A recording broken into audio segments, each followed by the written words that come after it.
तो मैं आप लोगों के बीच लेकर के आ गई हूँ एक बहुत ही प्यारा सोहर गीत। और आप लोग इस गीत को ज़्यादा से ज़्यादा प्यार आशीर्वाद ज़रूर दीजिएगा और कमेंट में ज़रूर बताइएगा कि ये सोहर गीत आप लोगों को कैसा लगा। और हमारे YouTube चैनल पे आप लोग पहली बार हों तो प्लीज़ आप लोग हमारे चैनल को सब्सक्राइब ज़रूर कर दीजिएगा।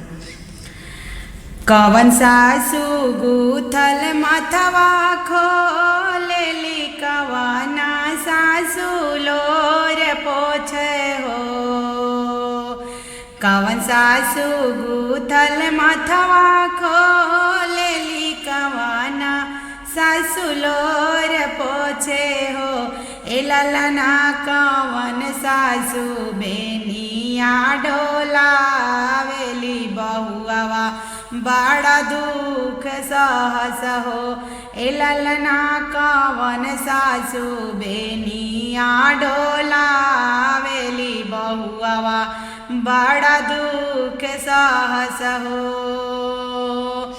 आपन सासु गूथल मथवा खोलेली, चचियावा सासु लोर पोछस हो। आपन सासु गूथल मथवा खोलेली, चचियावा सासु लोर पोछस हो।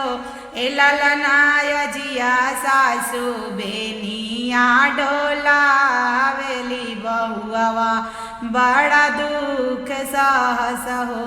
ए ललनाय जिया सासु बेनिया डोलावेली, बहुआ बड़ा दुख सहस हो। दुआरा से आवेलन कवना बाबू, अम्मा से राजा करे हो। दुआरा से आवेलन कवना बाबू, अम्मा से राजा करे हो। ए अम्मा ए कहूँ जाता नाही कइलू रानियावा, दोबारा गइली धनियावा, दोबारा गइली हो। कटोरवे कटोरवे बाबू दूध देनी, चमचे चमचे घीव देनी हो। कटोरवे कटोरवे बाबू दूध देनी, चमचे चमचे घीव देनी हो। ए बाबू तोहारे नजरिया नाही पड़ले, बहुआ दोबारा गइली हो। ए बाबू तोहारे नजरिया नाही पड़ले, बहुआ दोबारा गइली हो। कवन सासु गूथल मथवा खोलेली, कवना सासु लोर पोछस हो।